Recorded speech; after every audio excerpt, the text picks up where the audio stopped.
¿Qué dirías si te cuento que algunos de los hombres que más admiras fueron en realidad unos monstruos? La misoginia, el ego, la maldad, la ceguera del poder, la crueldad e incluso el crimen son algunos de los temas que se dan la mano en este podcast. Aquí hablaremos de genios y hombres brillantes, sin duda, pero todo lo que brilla proyecta sombras a su alrededor. Yo soy Danny McFly y te doy la bienvenida a El Lado Oscuro.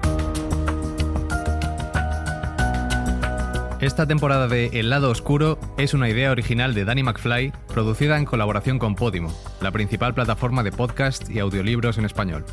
Hoy hablamos de una figura realmente controvertida, Leni Riefenstahl, la primera mujer que protagoniza en solitario un episodio de este podcast.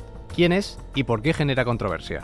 Leni Riefenstahl fue la cineasta oficial de Hitler, la responsable de la propaganda del Tercer Reich, y aunque sus métodos son increíbles, los objetivos a los que dedicó su trabajo no podrían ser más equivocados. No hay duda de que fue un activo valiosísimo para la causa nazi. Si habéis escuchado el episodio 6 de este podcast sobre D.W. Griffith, os daréis cuenta de que son casos muy similares.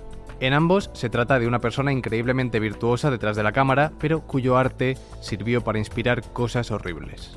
Riefenstahl sigue siendo objeto de estudio y de debate todavía hoy. Para unos, fue una visionaria del cine cuya innovadora técnica y creatividad revolucionaron la industria cinematográfica.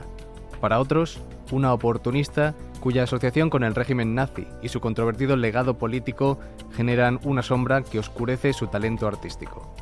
Hoy descubriremos la verdad, y para ello, comencemos desde el principio.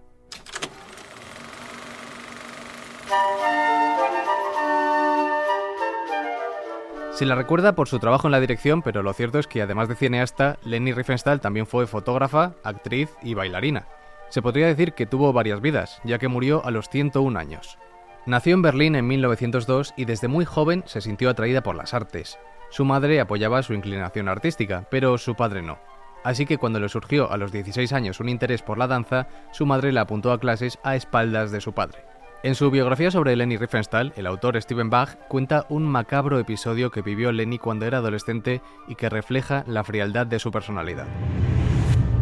Es la historia de Walter Lubowski, un niño judío de Berlín que se enamoró perdidamente de Riefenstahl después de conocerla en una pista de patinaje.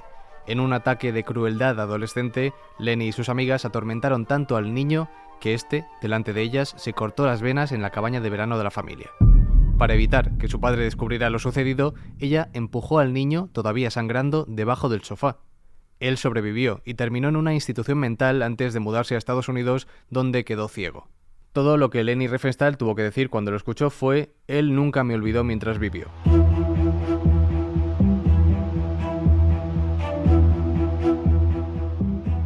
Hay quien dice que Leni Riefenstahl fue una persona calculadora, manipuladora e incluso cruel, que utilizó a las personas a su antojo para conseguir sus objetivos. Lo cierto es que a mediados de los años 20 ella ya estaba trabajando en los estudios de la UFA, los estudios cinematográficos más importantes de Europa. Para que os hagáis una idea, esta fábrica de sueños de Berlín era la única capaz de hacer frente a un rival tan poderoso como Hollywood. Pero ¿cómo acabó allí Leni, una chica con aspiraciones de bailarina? Todo fue gracias a la intervención de un hombre.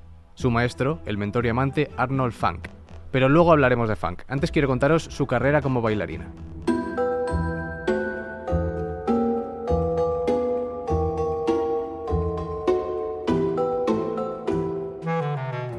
Entre 1923 y 1924 comenzó su debut en la danza bailando por teatros de toda Europa. Fue exitosa y tuvo la financiación gracias a un adinerado amigo que estaba enamorado de ella. Harry Sokal, un joven de 25 años, judío, que había hecho fortuna en el mundo de la banca. Manipuló con tal destreza los tipos de cambio que se convirtió en el director de banco más joven de Austria. En aquella época la hiperinflación asolaba a Alemania, por lo que tener acceso a capital extranjero era crucial para enriquecerse.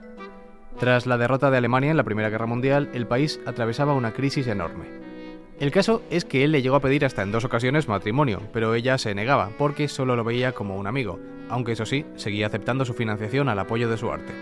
La danza se le daba bastante bien, pero tuvo una lesión que la obligó a abandonar esta pasión, unos dolores en el pie que llevaron a una cirugía de rodilla. Un día, Leni Riefenstahl se encontraba esperando el metro de Berlín para ir a una cita médica cuando vio un cartel que le cambió la vida. Se trataba de un póster de una película de Funk, La cima del destino. Le impactó tanto que en lugar de ir al médico decidió ir a ver la película. Al salir del cine quedó tan impresionada con la película que se las arregló para contactar con el director. Acostumbrado a salirse siempre con la suya, no le costó demasiado. Le mandó fotografías suyas y una carta ofreciéndose como actriz para su próximo proyecto, a pesar de no tener ninguna experiencia. Arnold Fanck debió de ver algo especial en esa joven ambiciosa de 24 años porque no solo decidió contratarla, sino que de hecho escribió el guión de su siguiente película pensando expresamente en ella. No solo fue su director, sino que también fueron amantes durante un tiempo. En la Alemania de los años 20 y 30, en plena época del cine mudo, había un género cinematográfico que sobresalía por encima de todos, y ese era el cine de montaña. Hoy en día, un género dedicado al deporte puede parecer algo menor, pero insisto, era un auténtico fenómeno en la época. El hecho de que fueran películas mudas hacía que el peso de la cinta recayera en la fuerza visual de las imágenes, y el máximo representante de eso era Arnold Fanck. Sus películas eran filmadas en montañas de verdad, mostraban a los espectadores el espectáculo visual que ofrecía la naturaleza. Eso implicaba, por supuesto, que sus rodajes eran especialmente duros para todo el equipo, soportando bajísimas temperaturas y exponiéndose a menudo a ciertos peligros. A cambio, esta autenticidad quedaba reflejada en sus películas.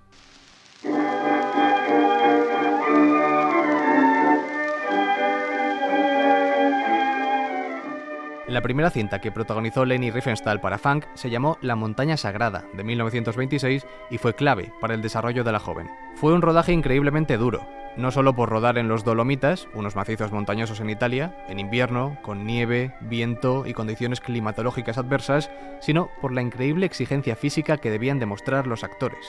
Muchas escenas requirieron que los actores realizaran acrobacias y escaladas en lugares escarpados y peligrosos, sin el uso de dobles de riesgo o medidas de seguridad modernas. Además, Riefenstahl también sufrió lesiones durante la filmación. Se fracturó varias costillas y sufrió lesiones en la columna vertebral en un accidente mientras filmaba una escena de esquí. Un apunte es que 3 años después, en otra película para Fanck, ella quedó enterrada en la nieve durante mucho tiempo y eso hizo que desarrollara graves problemas de vejiga que la acompañarían de por vida, una cistitis crónica. A pesar de las penurias, Riefenstahl demostró su dedicación y determinación para completar la película. Ella no tenía ningún interés en dirigir. Fanck cambió eso. Ella siente una atracción inmediata por lo que él está haciendo durante los rodajes y su propia curiosidad la llevó a interesarse en aprender más. Él le explicó las funciones de la cámara de cine y le mostró cómo usar los lentes, las diferentes distancias focales y el efecto de los filtros de color. Después de completar la filmación, también le enseñó a manipular, copiar y cortar el metraje. Actuó en 5 películas a las órdenes de Arnold Fanck, pero pronto fue ella la que se situó detrás de las cámaras. Riefenstahl promovió la idea de que todos los hombres estaban enamorados de ella, y aunque parezca una exageración, era cierto. Ella era hermosa y muy inteligente, por lo que supo sacar ventaja de la situación trabajando en un mundo de hombres. Riefenstahl aprovechaba al máximo sus encantos y también sus rabietas, ya que podía hacer brotar lágrimas de sus ojos cuando quisiera. Sus relaciones personales se dividieron en 2 tipos: aquellas con hombres tranquilos y pasivos a los que ella dominaba y aquellos a quienes ella podía utilizar para avanzar en su carrera. Se dice que Leni fue muy manipuladora, por naturaleza y además para tener éxito en un mundo dominado por hombres. Tenía perseverancia, ambición y talento, eso es indiscutible. Pero también es cierto que supo utilizar a su favor para ascender a una fina red de amoríos y amistades masculinas, utilizó su belleza de forma estratégica y explotó a los hombres para sus fines profesionales. Puede que te parezca una falta de escrúpulos, pero tuvo mucho éxito con ello, al menos al principio. Respecto a su relación con otras mujeres, mientras estaba en los estudios de la UFA coincidió con otra gran estrella de su tiempo, la actriz Marlene Dietrich, pero no se llevaron nada bien. Lo cierto es que no podían haber sido más diferentes. Con el ascenso de Hitler tomaron rumbos radicalmente opuestos. Dietrich huyó a Hollywood, donde hizo carrera lejos del Tercer Reich y donde se convirtió en una opositora firme que criticaba abiertamente el régimen de su país. Por otra parte, Riefenstahl se quedó en Alemania, donde disfrutó del favor de Hitler y se convirtió en su cineasta favorita. Pero todavía falta mucho para que lleguemos a esa parte.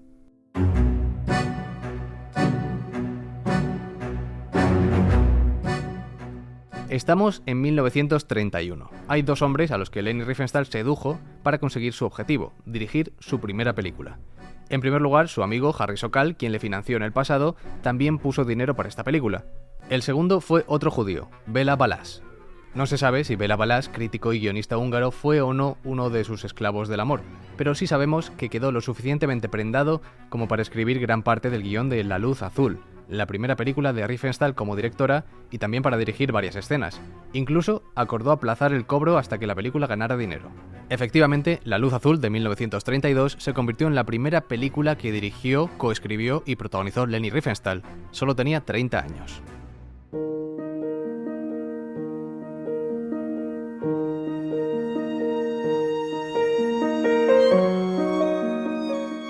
Fue un gran éxito y demostró un virtuosismo asombroso, comprendiendo a la perfección el lenguaje cinematográfico y aportando además nuevos elementos, como el uso innovador de la luz. Su enfoque visual distintivo refleja la estética y la sensibilidad de Leni Riefenstahl como cineasta. La película presenta imágenes impresionantes en los paisajes alpinos y utiliza la luz de manera creativa para crear atmósferas evocadoras y misteriosas. Descubrió que tenía un talento natural para el encuadre, la composición del plano y la sensación del ritmo a la hora de rodar y de montar una película. Esta película ganó la medalla de plata en el Festival de Cine de Venecia, pero no fue bien recibida internacionalmente. Riefenstahl culpó de ello a los críticos, muchos de los cuales eran judíos. Dijo unas duras palabras en una entrevista: «Mientras los judíos sean críticos de cine, nunca tendré éxito. Pero cuidado, cuando Hitler suba al poder, todo cambiará». 6 años después, la película fue reestrenada y esta vez los nombres de Balázs y Sokal fueron eliminados de los créditos por ser judíos. Algunos informes dicen que esto fue a petición de la directora. A quien sí impresionó la película fue a una importante figura de su país que destacaba por encima de todas: Adolf Hitler.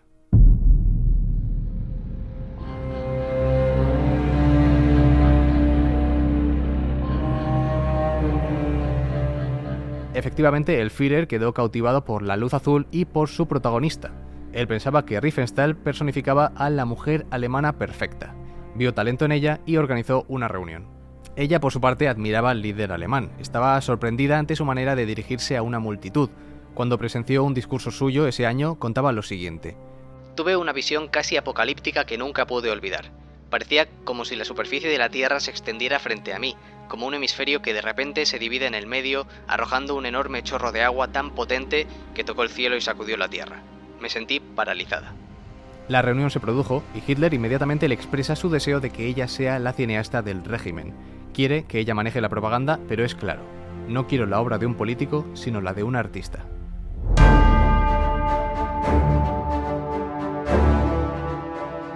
Aquel año, Hitler asciende al poder. Ella se convirtió en una artista con amigos muy poderosos, así que se aprovechó de sus influencias para hacer su arte y poder expresarse.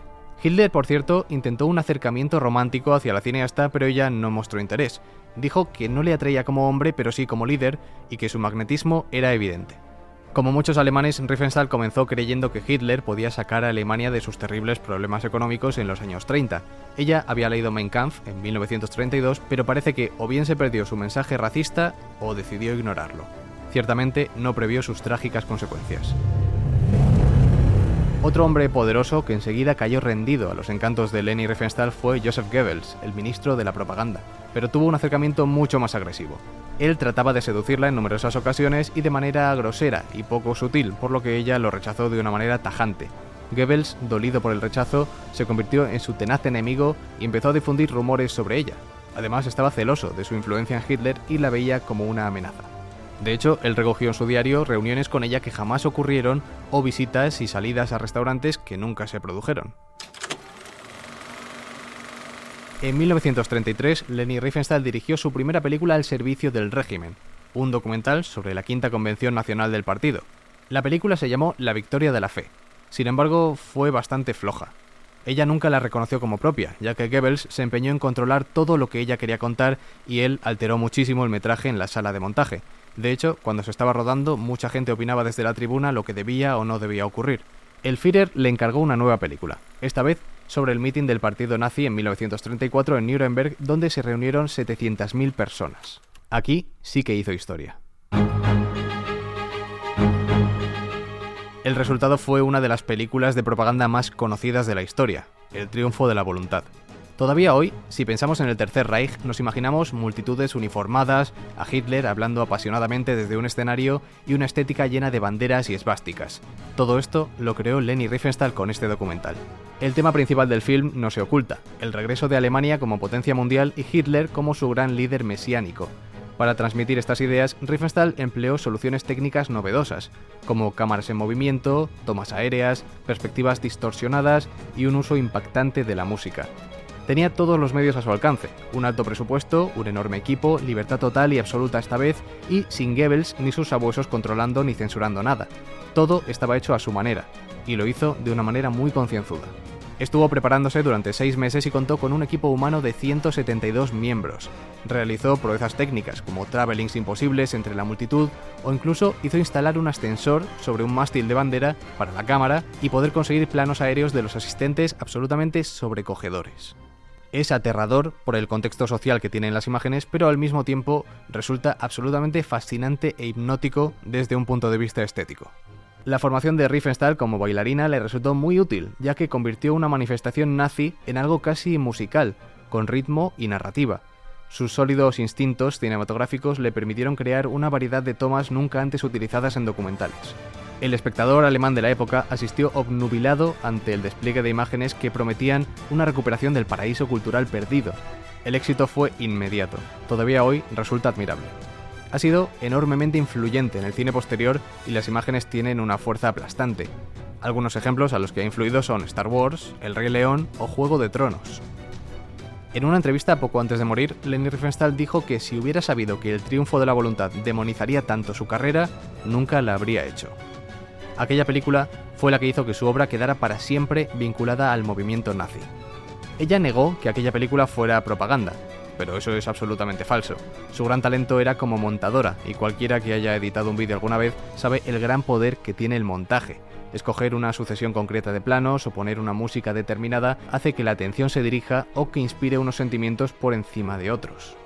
Ella sabía muy bien lo que estaba haciendo con esta película, y aunque es cierto que su valor artístico es innegable, también es terrorífico todo lo que este metraje inspiró para Alemania y para el mundo. El propio Adolf Hitler, cuando vio El Triunfo de la Voluntad, dijo literalmente: es una glorificación totalmente única e incomparable del poder y la belleza de nuestro movimiento. Su siguiente obra maestra fue Olimpia, en 1938, una película en 2 partes sobre los Juegos Olímpicos de Verano de Berlín, de 1936. La película, encargada por el Comité Olímpico Alemán, pretendía ser un documental, pero una vez más, Riefenstahl estaba interesada principalmente en el arte. Se emplearon muchas técnicas cinematográficas avanzadas que luego se convirtieron en estándares de la industria, pero que fueron innovadoras en ese momento, incluidos ángulos de cámara inusuales, cortes abruptos, primeros planos extremos y la colocación de rieles de seguimiento dentro de las gradas. La mayor innovación vista en Olimpia fue el uso de una cámara submarina. La cámara seguía a los buceadores por el aire y tan pronto como llegaban al agua, el camarógrafo se sumergía con ellos mientras cambiaba el enfoque y la apertura. Una auténtica locura. Con Olimpia, ella sentó las bases para la fotografía deportiva con técnicas que siguen usándose para cubrir los Juegos Olímpicos todavía hoy. Olimpia se estrenó el 20 de abril de 1938, el día del cumpleaños del Führer, y fue un éxito mundial. Tardó 2 años en estrenarse porque rodó 400 kilómetros de película, y dedicó ese tiempo en poder hacer el montaje final. Mereció la pena la espera. Ese año incluso ganó el primer premio en Venecia. Era la primera vez que una película alemana recibía tal reconocimiento. Nuevamente, a pesar de la espectacularidad técnica, Olimpia es controvertida por el contexto político. La película fue encargada por el gobierno nazi como propaganda para promover la imagen de Alemania y glorificar el nazismo durante los Juegos Olímpicos. Las obras de Riefenstahl fueron fundamentales para propagar las ideas y la imagen que el régimen quería ofrecer de sí mismo.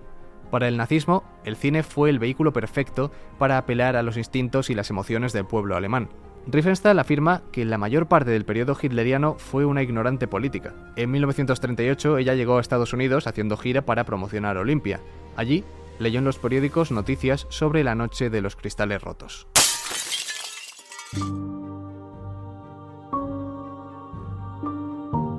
Aquella noche ha pasado a la historia. Fue la noche en la que el régimen nazi se descubrió al mundo como el peligro que llegaría a ser.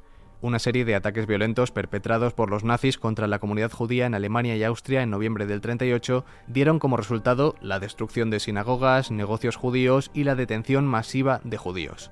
Este evento marcó un punto de inflexión en la persecución sistemática que culminó en el Holocausto. Cuando ella leyó los hechos, no se lo creyó. Pensó que era propaganda estadounidense. No sabemos si decía la verdad o si se mentía a sí misma, pero siempre afirmó que no tenía conocimiento de las intenciones genocidas del régimen, aunque esto resulta contradictorio, como pronto veremos. Los periódicos estadounidenses no podían creer la rotundidad con la que Riefenstahl negaba lo que ocurría en su país, bien por ingenuidad o bien por encubrimiento. El caso es que no fue muy bien recibida en los estudios que visitó durante su estancia en Estados Unidos. El único que le abrió sus puertas fue Walt Disney, como ya os conté en el episodio 11 de este podcast.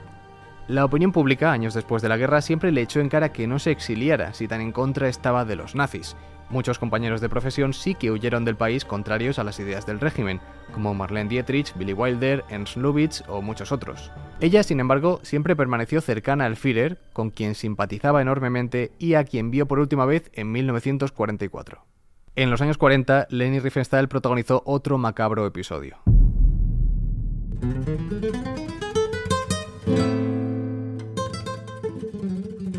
Se trata de su película, Tiefland, una cinta que tuvo tantas dificultades que no estuvo terminada hasta mediados de los años 50. Para esta película se utilizaron varios extras de etnia gitana, más de 100 personas sacadas directamente de los campos de trabajo de Maxklan Lepelskron. Tras ello, volvieron a los campos donde siguieron cautivos. Leni Riefenstahl afirmó durante toda su vida que todos los gitanos utilizados en la película como extras fueron tratados muy bien y que vio a todos ellos después de la guerra sanos y salvos, pero eso fue mentira. Casi hasta el final de su vida, a pesar de la abrumadora evidencia de que los ocupantes del campo de concentración habían sido obligados a trabajar en la película y luego fueron enviados al campo de exterminio de Auschwitz, Riefenstahl continuó manteniendo su versión, que todos los extras de la película sobrevivieron. Fue gracias al relato de una de las gitanas que participó en la película, Cecilia Reinhardt, que contó que la mayoría de extras gitanos efectivamente murieron en Auschwitz. Riefenstahl estaba cometiendo un delito al negar estos crímenes, insistiendo en que muchos de ellos seguían vivos y que incluso los había visto. La investigación continuó y en los años 80 se encontraron documentos que demostraban que ella personalmente fue a seleccionar a los extras gitanos en el campo de Maxklan junto a Salzburgo. En 2002, cuando ella tenía 100 años, un grupo romaní la llevó a los tribunales por negar que los nazis habían exterminado a los gitanos. Riefenstahl se disculpó y tuvo que reconocer lo siguiente: lamento que los sinti y los romaníes hayan tenido que sufrir durante el periodo del nacionalsocialismo. Hoy se sabe que muchos de ellos fueron asesinados en campos de concentración. Es 1945. La Segunda Guerra Mundial ha acabado, Hitler está muerto y ella se va alejando progresivamente del régimen nazi. Durante toda su vida, ella sostuvo que nunca fue afín a la ideología. Pero, ¿es cierto eso? Hay quien lo pone en duda, además del asunto de los gitanos, porque hay otros hechos sospechosos, como que documentó la invasión de Polonia y estuvo presente en la ciudad de Konskie, cuando 30 civiles fueron ejecutados. También filmó el desfile de la victoria alemana en Varsovia, poco después de presenciar eso. Otro detalle es que después de que Hitler ocupara París en 1940, ella le envió un mensaje diciendo: con una alegría indescriptible, profundamente conmovida y llena de gratitud ardiente, compartimos con usted, mi Führer, su mayor victoria y la de Alemania, la entrada de las tropas alemanas en París. Usted supera todo lo que la imaginación humana tiene el poder de concebir, logrando hechos sin paralelo en la historia de la humanidad. ¿Cómo podremos agradecérselo? Felicitarlo es demasiado poco para expresar los sentimientos que me conmueven. Como decía, tras el fin de la guerra, la vida siguió para Leni Riefenstahl, aunque no fue fácil. Después de la caída de Alemania, comenzaron para ella una serie de interminables desgracias. Entre el 45 y el 48 estuvo detenida en varios campos de prisioneros controlados por los aliados en Alemania. En Dachau fue interrogada varias veces sobre su rol dentro del Tercer Reich y fue confrontada con imágenes de los campos de concentración de los que ella afirmó desconocer su existencia. En 1947, las fuerzas francesas la enviaron a una institución psiquiátrica debido a una supuesta depresión, donde relató que fue tratada con descargas eléctricas durante varios meses. La desnazificaron 2 veces, primero los americanos y luego los franceses, pero eso también la expuso a interminables problemas con sus compatriotas alemanes, repudiada por unos y por otros. Las difamaciones en su contra arrastraron a Riefenstahl a muchos litigios agotadores, costosos en tiempo, dinero y energía. A pesar de que ella dice que ganó 50 casos, los rumores del nazismo siguieron persiguiéndola durante su larga vida. Ella dijo que su mayor arrepentimiento era haber conocido a Hitler, por la mancha que dejó en su reputación, pero es innegable la simpatía que sentían el uno por el otro. Varios expertos han visto en la similitud en el carácter de ambos como la explicación de esta amistad. Los dos tenían personalidades muy decididas, dominantes, narcisistas y egocéntricas, cuya relación se caracterizaba por la identificación mutua y la satisfacción de sus anhelos.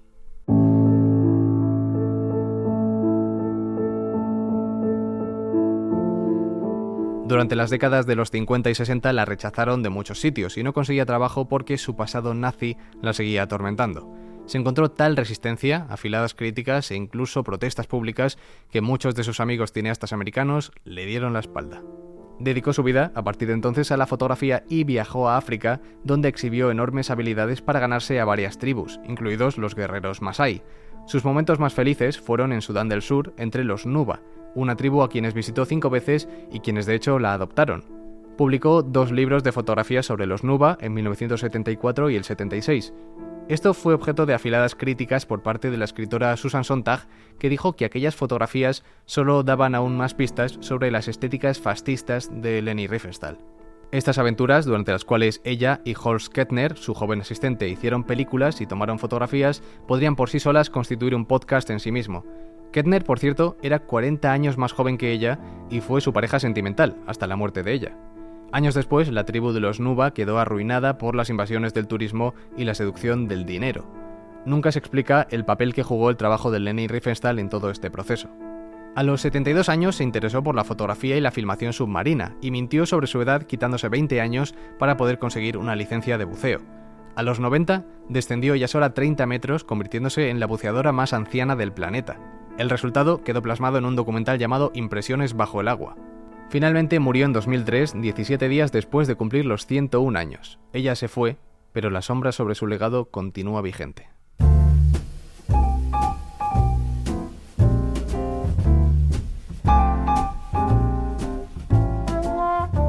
Y así llegamos al final de este episodio. Espero que lo hayas disfrutado. ¿Qué piensas tú de Leni Riefenstahl? ¿Debemos separar a la persona de la artista?